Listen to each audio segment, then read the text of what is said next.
Well, William Lyon Mackenzie King. Last night I read a few words from Dalton Camp's memoirs, Gentlemen and Players, which begins with a kind of memory of William Lyon Mackenzie King walking down in front of a large Liberal crowd in 1947 at the National Liberal Federation.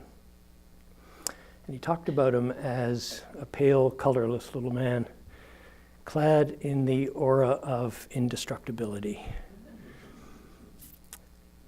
That was 1947. And he was somewhere on his way to being out of politics. 2 years later, he would die. And what I wanted to talk to you tonight about was, by way of a defense of Mackenzie King. So I have a few little prepared things to say, and then I have a good many unprepared things to say, and it's for that reason that I am standing somewhere between being at the podium and not at the podium. So by way of a little bit of preparation, if we think of a brief for the defense, let's think about it this way. Mackenzie King was Canada's most successful and important political leader. Almost 22 years in power. He had a clear vision of the country, grounded in national unity. He saw the country to independence from Britain and ensured independence from the United States. He led a united people into war in 1939, and he kept them united throughout the Second World War. He laid the foundations of the Canadian welfare state. He was a master of political management, timing, and tactics, and a magician of the cabinet and party politics. And something that distinguishes him from Sir John A. Macdonald, who always is clustered with him at the top of rankings of Canadian prime ministers, he arranged for a successor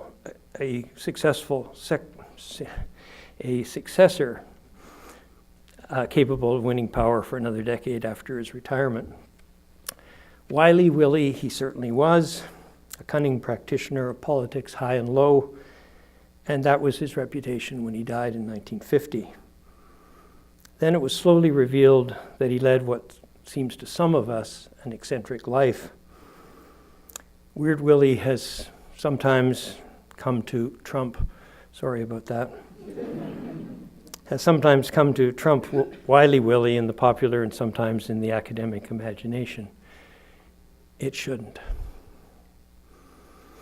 We live in an age of monument reevaluation and reputation questioning. There's no monument that I know of that is under threat. No monument of Mackenzie King that is under threat. But his reputation was under siege almost from the beginning of his political career. He was admittedly a respected, globe-trotting civil servant and Wilfrid Laurier cabinet minister.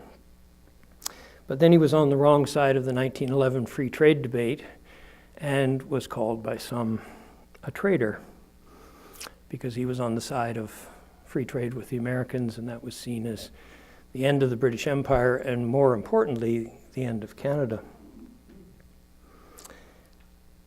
Then he left politics and went to the United States during the First World War and became an advisor to Rockefeller, a very well-paid advisor to Rockefeller. He returned in the 1917 election, which was the conscription election, the most divisive election in Canadian political history. Again, he seemed on the wrong side if you were an English Canadian, because he was anti-conscription. He was again called a traitor.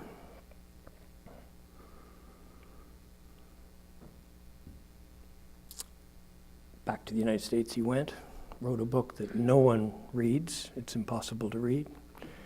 But it contained the seeds of a philosophy of politics. And that was that you brought people together rather than dividing them. Again, I can't help thinking about things down south.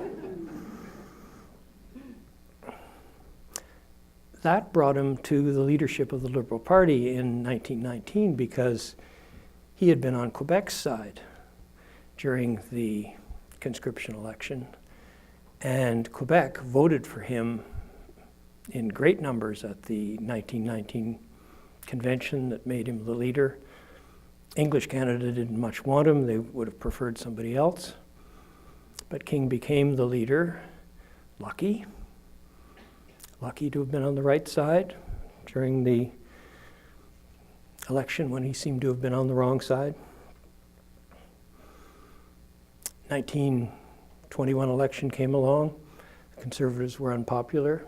He was lucky again. He won a minority victory. But the knives were out. He wasn't going to last very long. He wasn't very good at being prime minister. By the way, it's kind of interesting to contrast his credentials when he became prime minister with Stephen Harper's credentials when he became prime minister, both in their mid-40s. King had been all over the world. He'd been a cabinet minister. He had a PhD. He was a very considerable man.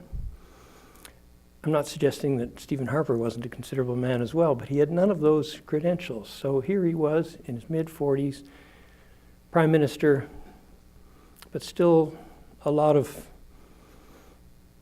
trepidation about whether he could do the job, including his own trepidation. In the 1925 election, he lost. But he clung to power because he had the support of the third party, the Progressives, from the kind of farmer rural party. Lost that election, but clung to power. In 1926, he endured through the King-Byng crisis. If any of you want to talk about that later, we can do that. Lucky.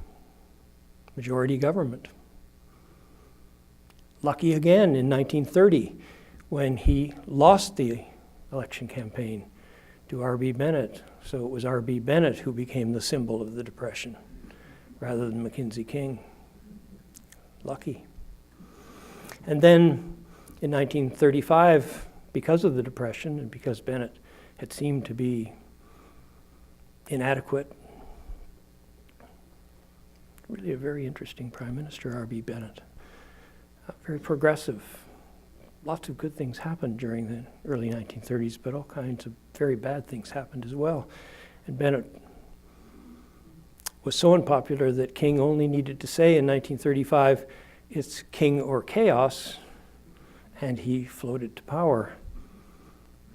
Lucky. And then 5 years in power, the war came, and he won another election. Always with Quebec on his side, always winning almost all of the seats in Quebec and therefore being half the way to power, as is the way in Canadian politics. The Second World War, the pressures, the difficulties, redoing the conscription debate, but doing it right this time, having what happened in the First World War in his mind. 1945 election, the CCF were there, so he stole their clothes and was reelected. Quebec forgave him for the last-minute imposition of conscription because he'd done everything he could to avoid it. And then he spent the last years of his time as Prime Minister fearing that the Cold War was really going to be World War III, distrusting the Americans, worried that his world would end. But always, always lucky. Always ruthless. If you got in Mackenzie King's way, he would take care of business. So if you were Lord Byng or perhaps J.L. Ralston during the Second World War, you had to go, and you had to go quickly. If we have time, we can tell a few stories. But what is the reputation as of 1947 or 48 or 1950? Lucky, ruthless, lowest common denominator. No one would ever admit that they had voted for Mackenzie King. Absolutely not. And his great strengths were covered up. He was a wonderful, wonderful delegator. He wasn't afraid. All good bosses know that you have to delegate in order to succeed. But if you're a weak person, you're afraid to delegate. He had wonderful cabinets, particularly in the Second World War. He was not afraid to give others power. Now, personally, he was a very insecure little guy. One British High Commissioner met with Mackenzie King in 1937, and his wife afterwards wrote, "We've just had an evening with Mr. King. He seems very nice, but I feel as if I've been licked all over by a cat. And I really have to go and take a bath." And we all know that when we go to restaurants and we're served by those overzealous servers, kind of like warm brie on a Triscuit, you know, it's really something you would rather not have on a personal basis. But on a professional basis, King had all the self-confidence that he needed. He was also aware, just wonderfully aware, of his limitations. When the photographer Karsh came to take a picture of him, he saw King smiling, and he said, "Oh, keep that smile." King said, "Absolutely not. I don't want the people to know that I have a smile. I have a reputation for being colorless. I have no idea why anyone would want to see me any other way." So he had a very good sense of himself inside of all that insecurity, all that personal insecurity.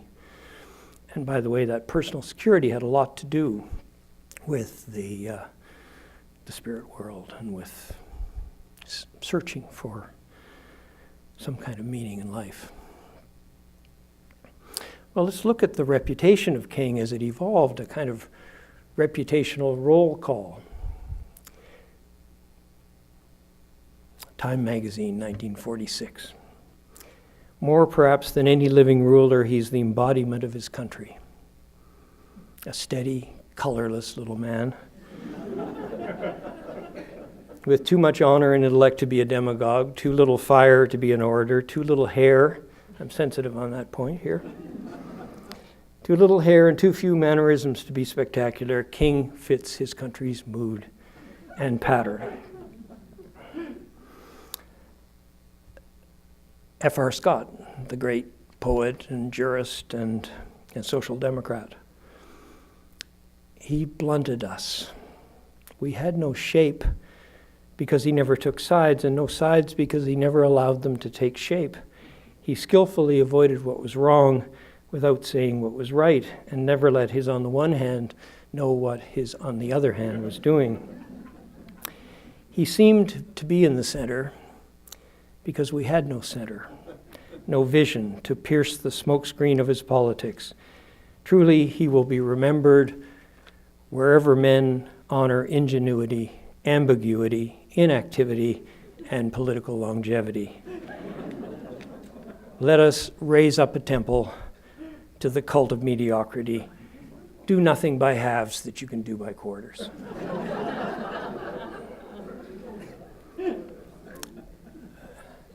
Then the conservative historians, Donald Creighton and W.L. Morton, got a hold of him. In the 1960s, they were the two most important conservative historians in the country. W.L. Morton wrote, by the persistent extension of Canadian autonomy without any positive counter-undertaking, King destroyed that European counterpoise, at once military and next moral, by which Canada has balanced or offset the influence of the United States. King thus prepared the present condition of Canada, in which the country is so irradiated by the American presence that it sickens and threatens to dissolve in cancerous slime. 10 years later, it was 1974, and people were beginning to celebrate the 100th anniversary of the death or the birth of Winston Churchill, and that was also the year of the birth of William Lyon Mackenzie King. So a few struggling academics got together and had a little conference for Mackenzie King while the world celebrated Winston Churchill. And Charles Lynch, prominent Ottawa journalist of the time, wrote, King was a compromiser, an appeaser, a sort of fat Neville Chamberlain with guile. He preserved national unity by sweeping problems under the carpet, leaving them for today's generation to face. He achieved Canadian independence, but only by delivering us from the bosom of the British mother onto the bony lap of the American uncle. And then 3 years after that, as Mackenzie King's diaries were beginning to be brought out by Library and Archives Canada on a one-year basis, so that in 1977, the diaries for 1947 came out. And on New Year's Day, 1977, the Toronto Globe and Mail wrote, "Not loved, not for the most part even liked, timid, self-centered, self-absorbed, petty." By the way, this editorial is called "A Man in Canada's Image." Petty, constantly seeking reassurance, constantly blurring the edges of principle in search of the opportunistic compromise, morally self-righteous and puritanical, governing always with the belief uppermost in his mind that Canadians would be constantly at one another's throat. Culture against culture, region against region, faith against faith, if they were not continually coddled and conned into the illusion of brotherhood. Now, what did Mackenzie King have as a philosophy to counter this? Well, it wasn't a very positive philosophy, but it was one that he expressed time and again in his diary, to journalists, to his cabinet, to his caucus. Politics, he said, are like preventative medicine. You keep the disease from developing. The important thing is not what action you take to make desirable events happen, but the action you take to keep bad ones from happening. So it's not easy to make a hero out of a philosophy like that. What I'll endeavor to do in the next few minutes is to make him a bit of a hero. There are 4 Mackenzie King reputations, 3 of them that come out of those quotations that I've just given you, and then the one you all know about. So, number 1, he sold us short. You know, he conned us. He always looked for the base in us, and he governed accordingly. National unity was really a sham because he was a sham. He was a sellout. He sold us out to the United States from the bosom of the British mother, the warm bosom of the British mother, onto the bony lap of the American uncle. He was a follower, not a leader. And lastly, he was weird. Now, the 3 first reputations I'll deal with in a minute, but let's talk about weird. Now, weird. First of all, he wrote down all of his thoughts in a diary which runs from the 1890s until almost the day he died. There are a few gaps and conspiracy theories about those gaps.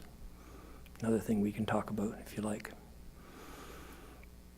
But I sometimes say to my students, what would your life look like if you wrote down 12 typed pages about your innermost thoughts each day, and your mother or your father read them, or your brother or your sister, or your boyfriend or girlfriend? It's all there. He didn't want the diary to be released. He asked in his will that it be destroyed. But a combination of his literary executors and historians saw to it that it didn't happen. And so that diary is there, and we can Google it, and we can Google 5 January 1947, and there it will be. And it's often not very pretty stuff. And it reveals his, obsession with his mother. It reveals his obsession with his dogs. It reveals his search for meaning and his search for family, because he lost so many members of his family in a period from about 1917 to 1922. He lost a brother, a sister, a mother, and a father, and he was a lonely little creep anyway. So the spirit world was a way of connecting, a way of self-expression. It was a method of reassurance that everything was going to be okay. You know, Sir Wilfrid would waft on down and tell him, "Oh, Willie, you're going to win that election." That felt good. It felt good for a lonely little creep. And he was a lonely little creep. He didn't have any friends. He really only perhaps had 2 friends in his life. Harper, another Harper, early on in his life, Henry Harper, who died in a heroic attempt to save a youngster who had fallen into the water. That statue in front of Parliament Hill, the Sir Galahad statue, was erected by Mackenzie King. And then there was Joan Pattison, who was his neighbor and friend through many of the years that he was Prime Minister. But he didn't know how to be a friend. He was a taker, not a giver. So that when the King and Queen came in 1939, Mrs. Pattison, Joan Pattison, had to ask him to get her an audience with the King and Queen, his best friend. He didn't even think about her. He just stuffed himself into a uniform and basked in the monarchical glow. There wasn't much of a friend. His friends were the dogs,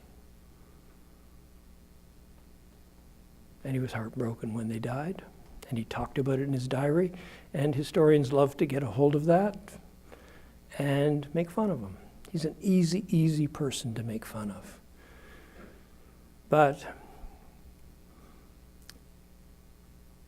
he loved those little things. They were his life. And it's all there in the diary. So easy to call him weird. And so disreputable of historians like Alan Levine, who wrote a otherwise very good biography of Mackenzie King, to, in a very self-conscious way, to make him weird so that he could sell some books. And we know this because Alan will tell us in his private moments that that's precisely why he wrote the book the way he did. So Weird Willie took over from Wily Willie, and that reputation, which started with Charles Stacey's book in the 1970s, A Very Double Life, means that it just carries on. And Google professors of history, and they will tell you that Mackenzie King cavorted with prostitutes, this bachelor prime minister. Again, unproven,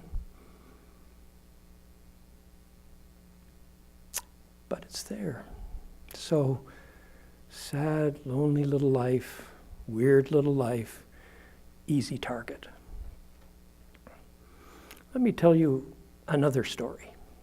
Let me tell you what I think is a heroic story, or at least a story of leadership, and a story of bringing people together rather than dividing them. And a story of keeping us out of or off of the bony lap of the United States. So this is a foreign policy story, because early on he was his own foreign minister, almost all of the years as prime minister. And he adopted very early on foreign policy as a speciality and a strategy. And it went something like this. We are an easily divided people. We have been particularly divided by what used to be called racial divisions between French and English during the First World War. You know, Vimy Ridge was accompanied by conscription.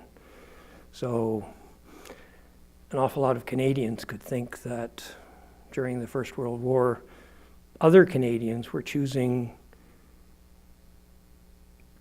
to show their allegiance for Britain rather than to show their allegiance for Canada.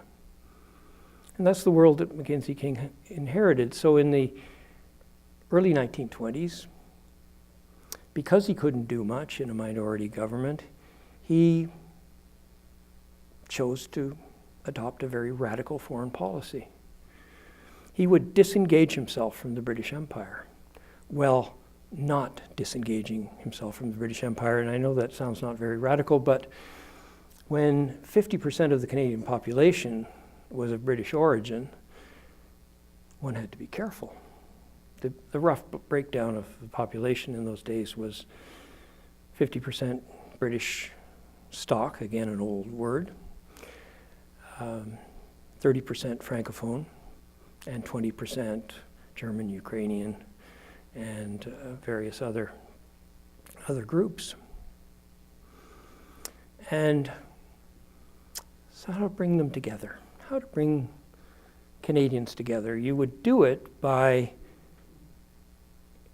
adopting a foreign policy or an external policy. You didn't call it foreign in those days because the British Empire was family after all, and the mother country was mama. Adopting an external policy that was right for English Canada and for French Canada. And that foreign policy was that we would choose our own destiny, that we'd make up our own minds about where we were going to be in the world. It was really very clever stuff, because what he was saying is that we would be autonomous now in the world. We would move away from the British Empire. We would not be independent, because independence was the word that Americans used. Declaration of Independence. King wanted no part of that. Canadians wanted no part of independence. But autonomy was a nice middle ground, a nice gambit, a nice political strategy. And so he followed it. And the radical part of it is that there was a considerable disengagement from the British Empire. Now, it's not a declaration of independence as in the United States. It's something very much more incremental. So we began to sign our own treaties. Again, I say to my students, what's the first thing that Quebecers will do if they ever become an independent country? They will begin to sign their own treaties. They will have ministers and ambassadors in foreign countries. Well, we were verging on 60 years old and we had none of these things. King took the radical step of saying to the British that we would no longer sign our treaties with a British countersignature. And we wouldn't always be at Britain's side if they called. And when he went to the Imperial Conference of 1923, frightened because it was the big thing. It was the empire. It was the center of so much that King had known and grown up with. But he was radical. He annoyed the British by telling them that this was no longer an empire, but it was a commonwealth. It was a conference of parliaments. It was not an imperial power and its colonies. Not anymore. So this was a very telling and radical way to do things. Now, at the same time, he told the British that if there was ever a clear call of duty, again, like there had been in 1914, Canada would respond. Whether or not the United States responded exactly as Canada had in 1914. For the rest of the 1920s and the 1930s, he had to square that circle. Parliament would decide, but it would have to decide the right way in his mind, because deep down, he was a British patriot, at the same time as being a Canadian, through and through. So autonomy was a nice way to go. We sent our first representatives to foreign countries in those days, to the United States, to Japan, to France. And then in the 1930s, when he came back to power in 1935, then there were real challenges. The world was going to hell.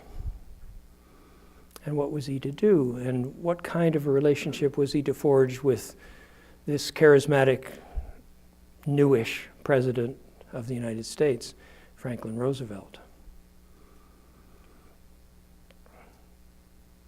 The Depression was on. It had hit its bottom point in 1933, but it was still very bad. 25% unemployment in 1933, 16% unemployment as late as 1938. And so he devised the idea of a trade negotiation with the Americans. And to grease the way, he told the Americans that he wanted to walk the American road. He no longer wanted the British road. America was the future for Canada. And very quickly there was a trade agreement. It wasn't a particularly good trade agreement for Canada. And he had said these apparently traitorous things to the Americans. But he was a wily little fella. He simply wanted to get the economy moving again. It wasn't the best trade agreement, but it was a trade agreement, and he was lying to the Americans. He had no intention of walking the American road. And later on, in 1938, when he got a chance to renegotiate that trade agreement, because the British and Americans wanted one of their own, and they wanted Canada to make sacrifices so that those two great countries could have a trade agreement, he said, well, only if the 1935 trade agreement is opened up. And this time, he put it to the Americans, and he put it to the British, and he won that negotiation. In that same year of 1938, Franklin Roosevelt came to Canada, and he said, little buddy, well, he didn't use exactly those words.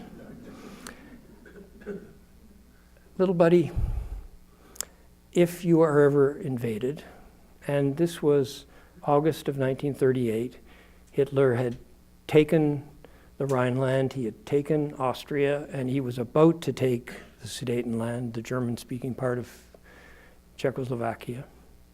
So the world was in a very dangerous state. And Roosevelt said in his own words that he had written in his pen on the way up to Queen's University to receive an honorary degree. And when he rose himself up, he rose his paralyzed body up on a lectern and held it with those powerful hands of his, those powerful arms of his. He said that the United States would not stand idly by if Canada were threatened. And that seemed a friendly little thing to say to the buddy, to the cousin. But King saw it for what it was. It was a threat. It was a threat that if Canada didn't take care of its own defense, then that defense would be taken care of by the United States.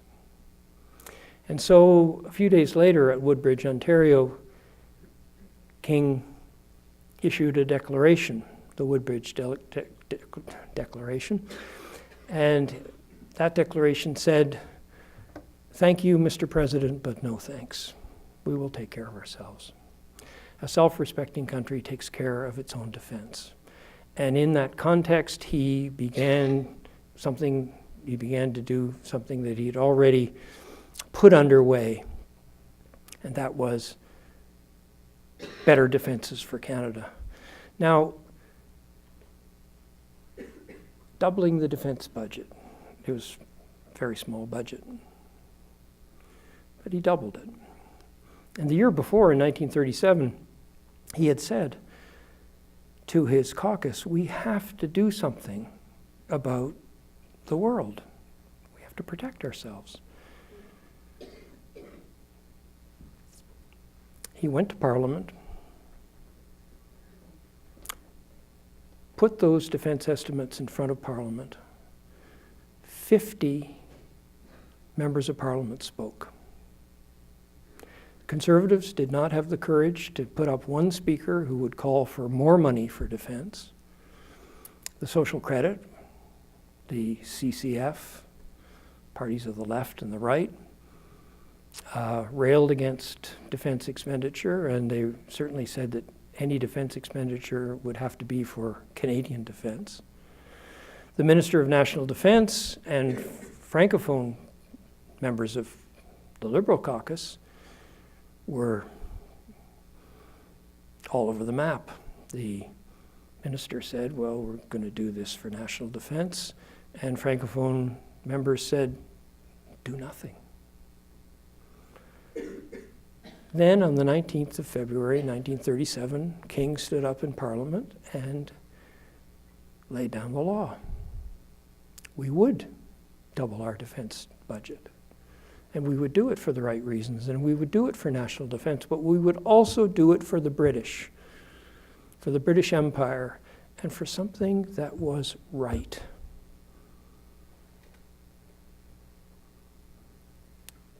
He was the only person in Parliament, the only one of 265 MPs who had the courage to speak up for what was right and what was necessary.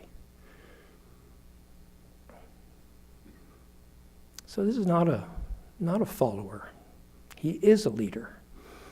Now, again, the way he leads is apt to lead us to think that he's wily-willy and more cunning than he is courageous. But let's consider what he did as the world spun downwards towards the Second World War. Well, you know about the Munich Conference in 1938 when the Sudetenland was ceded to Germany, and the fact that all of the English-speaking world felt a great sense of relief.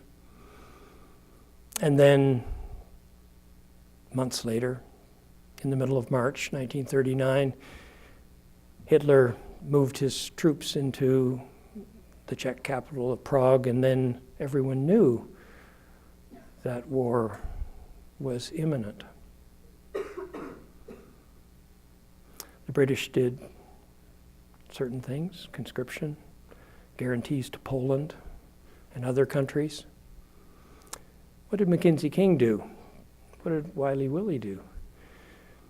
On the 20th of March, 1939, he stood up in the House of Commons and he said, if bombers are ever raining down death on London, we will be there. On the 30th of March, 10 days later, he again rose in the House of Commons and he said, well, you know what I said 10 days ago? Well, you know, I've always promised that Parliament would decide and circumstances will dictate things and, well, you just never know, do you? And then on the 31st of March, his Minister of Justice, his man in Quebec, his most trusted political confidant, Ernest Lapointe, rose to say, of course we are going to war. There is an understanding, there is an alliance between Britain and Canada. It's not an alliance based on anything which is written down, but we've never chosen to be an independent country. We could if we wanted to, but that's not what we want. We are going to war. And as events happened, and Hitler and the Soviets signed a pact in late August of 1939, and then Hitler moved into Poland, and the British declared war, along with the French, on Germany. King went back to that strategy that he had set out all the way back in 1923. A clear call of duty was coming.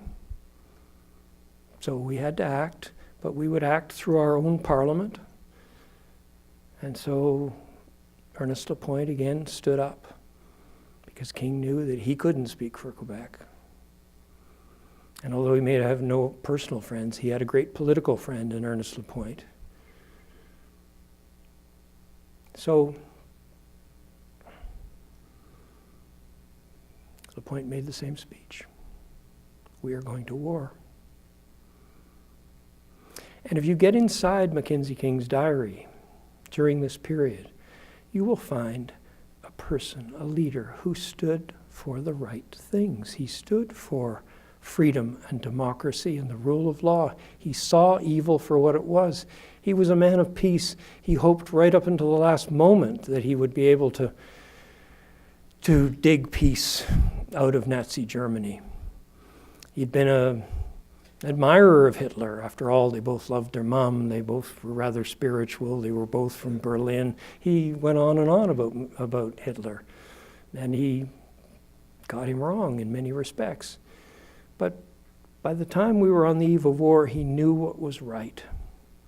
And his closest advisor, Dr. Skelton, didn't want to go there. But King had the right instincts. And that's what we admire in our politicians, most of all. We admire the right instincts. Don't always see them, but we admire them and we know them when we see them. But King had been so circuitous in the way in which he'd gotten Canadians united into war. And he did that by promising that there'd be no conscription in Quebec. By the time he got there, it was hard to see how clear-minded he had been in setting out his strategy. And he did do everything he could during the Second World War to avoid conscription.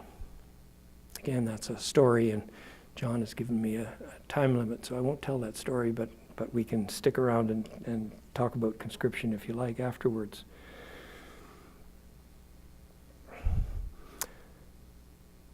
So, not someone who sold us out to the United States, not someone who sold us short, he did a certain amount of conning, but he did it for the right reasons, with the right instincts, and he led. He didn't just follow public opinion. Now, by way of conclusion, because my graduate students tell me if I say that suddenly people will wake up for a couple minutes.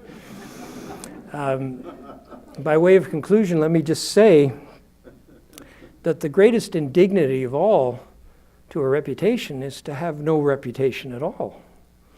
And when Canada, the Story of Us, the most recent TV history of Canada, did the Mackenzie King period, his name was never mentioned. Here was our greatest leader. Think of it, Canadian independence, Canadian unity, the welfare state, the undisputed heavyweight champion of Canadian politics, and above all, longevity.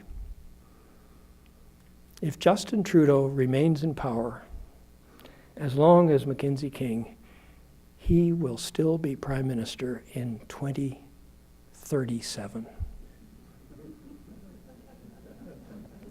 2037. He won't be forgotten, will he? That isn't possible, is it? Thank you very much.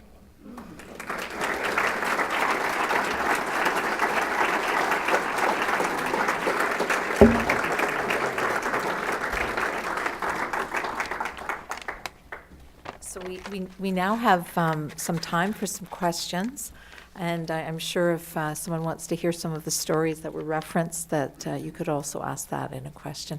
I would just ask you to please go to the mic.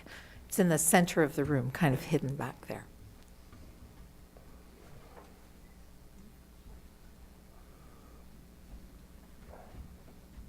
It'll take a few minutes for people to get there.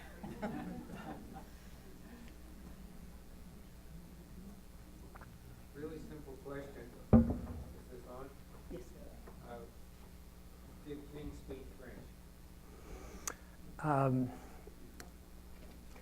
A little bit better than John Diefenbaker. About on a par with Lester Pearson, I think. He tried, but it was pretty painful stuff. That was the great utility of Ernest Lapointe. How seldom Canadian prime ministers have known enough to have a powerful lieutenant and to give them respect and to give them power. And that was one of King's great achievements as prime minister. You talk about how historians have looked at Prime Minister King. I read a book by Bruce Hutchison this past year. Wasn't a recent one. It was a reprint, and it was very positive about him, although quite critical in some personal aspects. But I'm just curious to know, what does this tell us about the historians? What kind of differences do they have? Are there schools of historians? Are there, what would explain the fact that, say, King was not lionized in any way or even maybe paid much attention to or taken seriously while other people were? And interestingly, the Liberals were in power for most of this time. What would explain that? Yes. Well, some of my colleagues are here, so I'm going to have to be careful about this. Well, one thing you have to keep in mind is that contrary to rumor, scholars are human. And they are so human, and they are very much creatures of their time. They are also creatures of their documents. Now, the document that Bruce Hutchison wrote was that of a Liberal Party supporter. He was one of the famous journalists of the day, but his political allegiance was well known. And in return for that, you got incredible access. So Hutchison and his Liberal journalist friends were very, very close to power and knew a great deal because of it. As time went on, national unity in the 1950s didn't seem to be such a great achievement because Louis Saint Laurent came afterwards, and he was very good at keeping the country together, but also they were easy, rich times.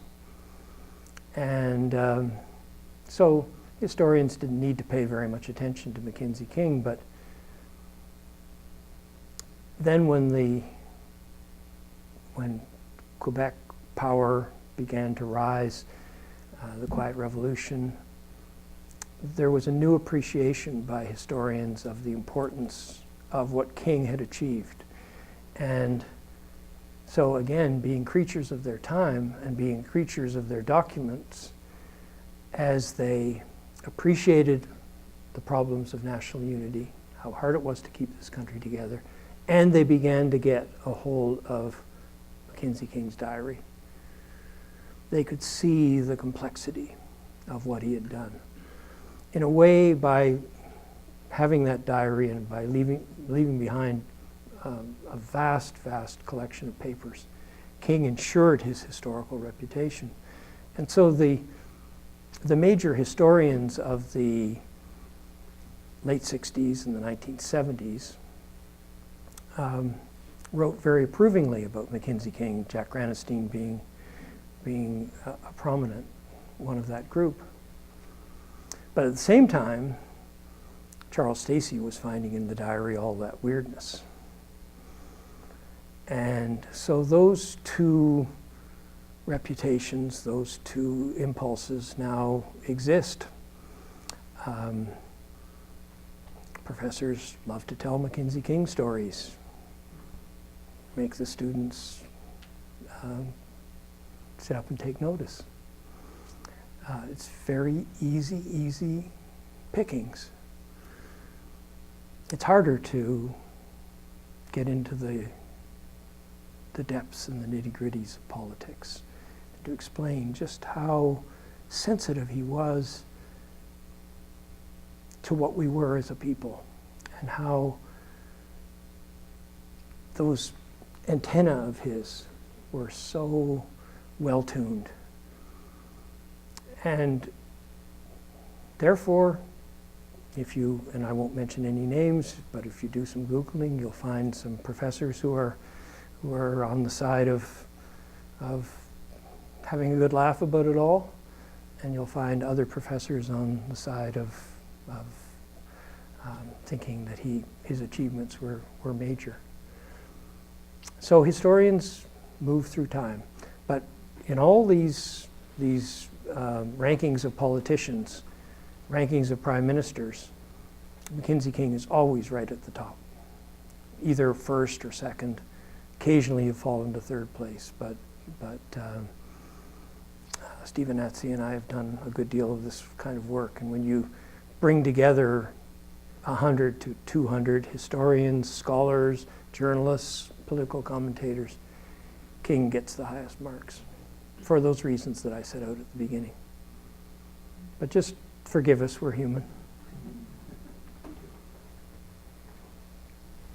Good evening. As a Gatineau Valley lad, I want to ask you about his final resting place. I think I know probably the answer. It's probably a 6-letter word that rhymes with mother, but I will ask it anyway. Because King was so enamored of the Gatineau Valley and lived there a very long time, and his diaries about finding Kingsmere and so on are quite moving. It has always struck me a little bit, Pearson deciding he wanted to be buried in the Gatineau, why King didn't want to be buried at Kingsmere, or didn't want to be buried in the place that he seemed to love more than almost anywhere, if I read his diaries properly. Yeah, you know, all the time that I've ever read about King or thought about King, I have never thought about that question. So I don't immediately know the answer. Yes? It was in the Mount Pleasant Cemetery. Yeah. Because it's the family plot. He talked about how close he was to family members. Those family members who died earlier are buried at Mount Pleasant, and he was buried with them. Yeah. It's very nondescript, the corner of the plot. It takes some finding, but that's where he is. Right, well, I was in that cemetery on the weekend, but I didn't put all that together, so thank you very much. Professor, just two quick questions. Of our other prime ministers, I mean, people in this room will probably reach back to Louis St. Laurent, and I'm trying to understand if there's a parallel to Mackenzie King, and you know, especially the word wily. The only other politician in my lifetime that word was used for was Alan McKechnie. So I often wonder if we're trying to imagine this man and how he related to the public, and seemed to have his little smile and not be saying much, conscription if necessary, but not necessary not necessarily conscription. Just tell us on this first question, who might we think of in Canada that, I mean, it's 22 years to win the confidence of the Canadian people through difficult times is absolutely remarkable in my mind. The second short question, I think Mackenzie King was also a lawyer. I'm wondering if he ever practiced law. Right. He was not a lawyer. He was very well educated, educated at Harvard, educated at the University of Toronto, became Deputy Minister of Labor and was putting his ideas about labor and industry into effect. And had been at Harvard, so gathered together his various reports on labor and sent them down to Harvard and said, I think you ought to give me a PhD. And they did. And recently we stayed at the Harvard Club in Mackenzie King's, in a room dedicated to Mackenzie King with all of his paraphernalia on the walls. So you see, he really does live on. As for wiliness, the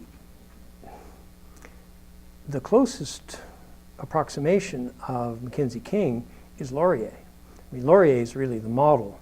The only thing is that he has charm. He has good looks. He's fluently bilingual. But in those respects of governing, of finding the middle ground, finding the common ground, getting around things nicely, Laurier is really the model for King.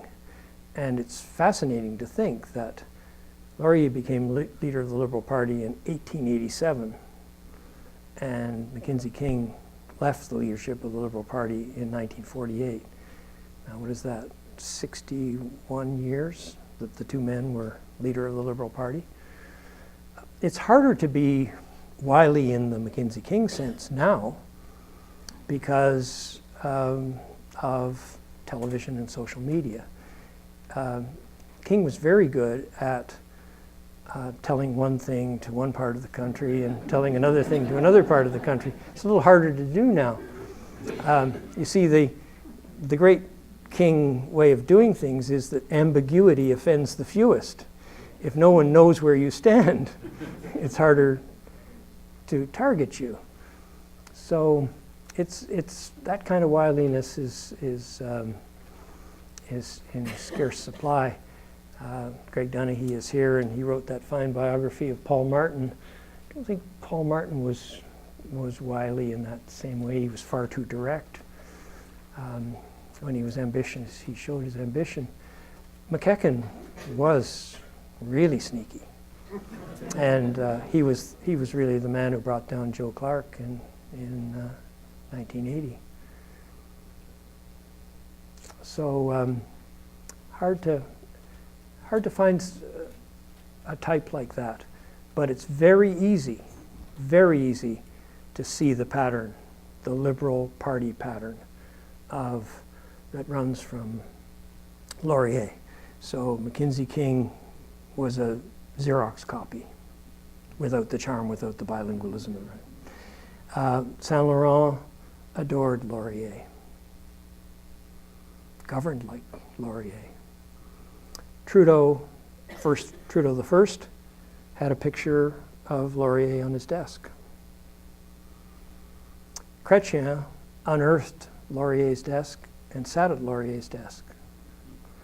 And Justin Trudeau has some of Laurier's paraphernalia in his office and uses sunny ways.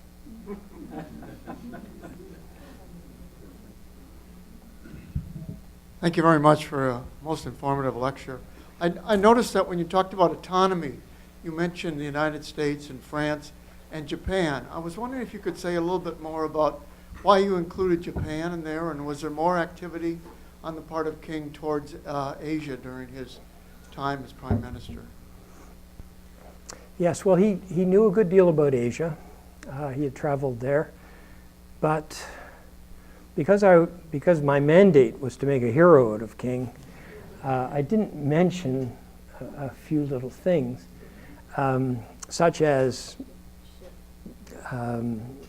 his immigration policy or his policy towards indigenous peoples. So I'll just very quickly say that on the occasion of the Diamond Jubilee of Confederation in 1927, he, in one of his speeches, thanked the indigenous peoples of Canada for stepping aside so that white Canada could have their country. It's not a well-known quote, and once it becomes well-known, people will want to take down his reputation and take down his monuments a bit. But as for his immigration policy, it is a racist immigration policy. In the 1920s, there was the Chinese Exclusion Act, and you could do that to the Chinese because they weren't much of a country. The Japanese were a great power. They had been an ally in the First World War.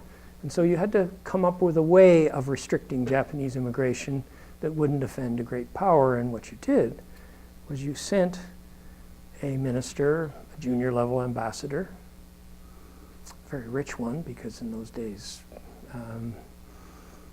Mackenzie King only basically had rich guys as his ministers and ambassadors. Herbert Marler was sent to Japan so that there could be a way of restricting immigration to 150 Japanese. And the embassy or the mission in Tokyo would do that work. So, United States for obvious reasons, France for obvious reasons, Japan for reasons of a racist immigration policy.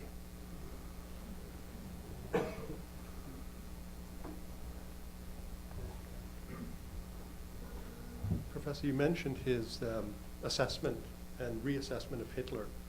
If I'm not mistaken, they actually met. Do we know anything, or what do we know about that meeting? Well, we know way too much from Mackenzie King's point of view. They met shortly after the Imperial Conference of 1937, and King's closest advisor, Skelton, implored him not to go. But King saw himself as a peacemaker. And it wasn't just that he could make peace at home, he could make peace abroad. And so off he went to see Hitler, and his diary makes excruciating reading. It's just awful. Hitler's Joan of Arc delivering his people. I was born in Berlin, Ontario. He lives in Berlin, Germany. He loves Mom. I love Mom, and on it goes. It's really hard. It's really hard to take. Now, King does deliver to Hitler a warning that that Canadians will not tolerate an attack on Britain. So there is a warning buried in all that gush. But I'm sure Hitler didn't notice. You mentioned that he liked to delegate, and he was a very good delegator, and you also mentioned that he delegated obviously to very rich people because his cabinet ministers were rich people. What was the size of his cabinet?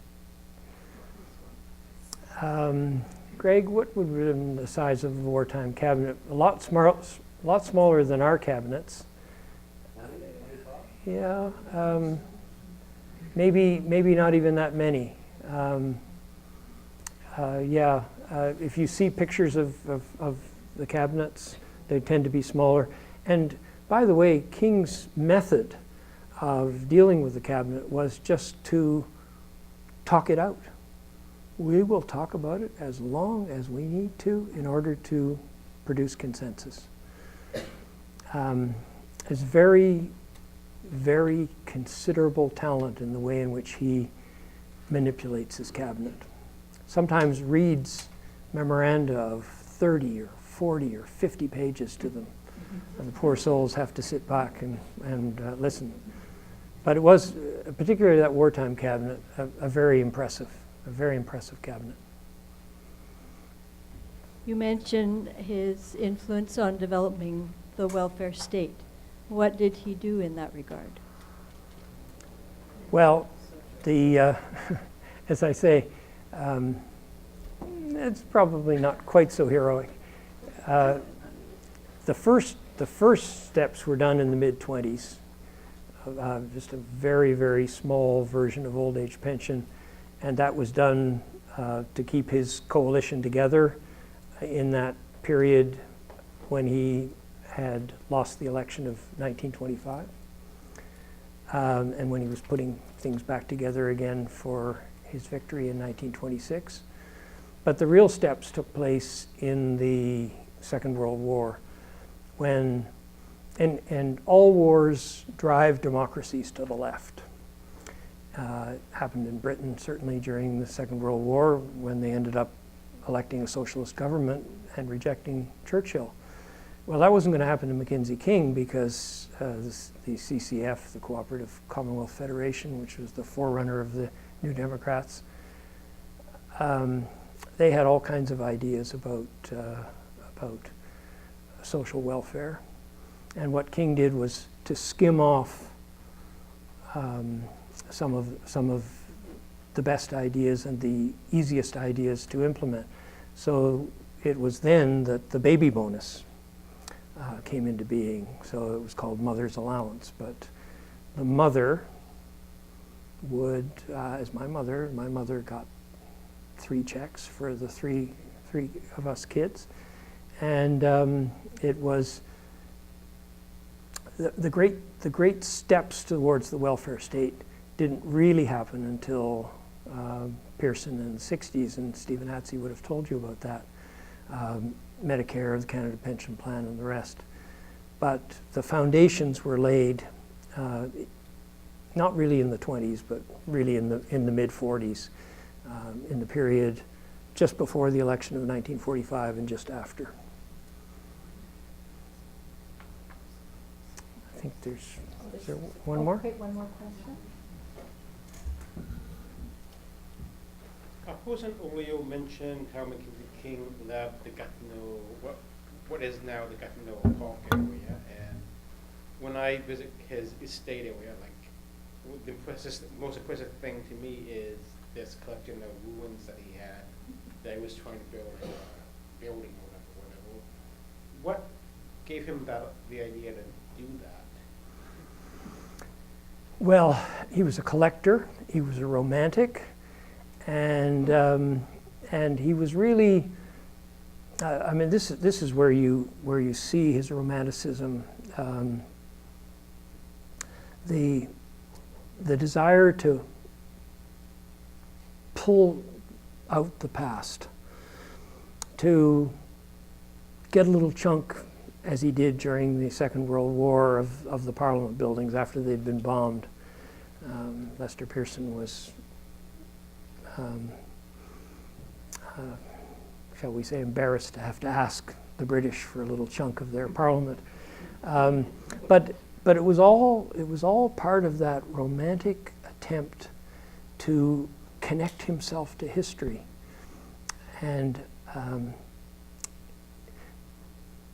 his diary is full of this romantic poetry and this desire to connect himself to nature.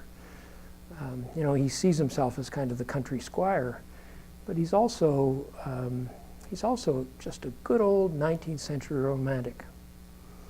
And it is in his connection to nature and his connection to literature and history that you see the depth of the man. I mean, he isn't somebody who has no education or who comes to power without being a very considerable man.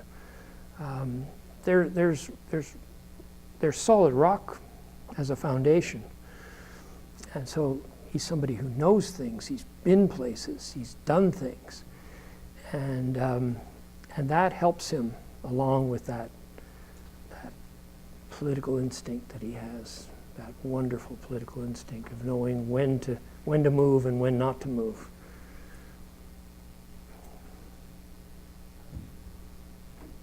Okay, this is absolutely the last. Okay. In what little I've read about the Second World War meetings with Churchill and Roosevelt, King seems to be given a very short shrift. In fact, there's very little mention about his contribution. Did he make significant contributions during these meetings, and what were his thoughts in the diaries about Churchill and Roosevelt and his contributions during these meetings? I'll be quick. He adored Roosevelt. Roosevelt could say "my old friend" in 12 languages and mean it in none. So he never really got to know King particularly well. Always called him Mackenzie, which nobody did. But he could pour on the charm. They got along very well and got an awful lot done. Churchill had always been suspicious in King's mind until he rose to the prime ministership in 1940, and then King began to think of himself as sort of a Canadian Churchill, and he would stand in front of the mirror and try to do it as well as Churchill could, and of course he couldn't do so. At the Quebec meetings of 1943 and 44, as Charles Stacey said in his History of the Second World War, King was the little man who wasn't there. He sat for the portraits of the great men, and then he poured them a scotch and left the room. He had no place in the higher direction of the war, as Borden had in the First World War, because he didn't want one. He wouldn't have got one even if he'd asked for it, but he didn't want one because his preoccupation was with the home front, keeping Canadians together. And so there was some attempt to get little pieces of influence for Canada in the various councils of war, but nothing like the First World War. King was not going to run the war the way Borden had in the First World War.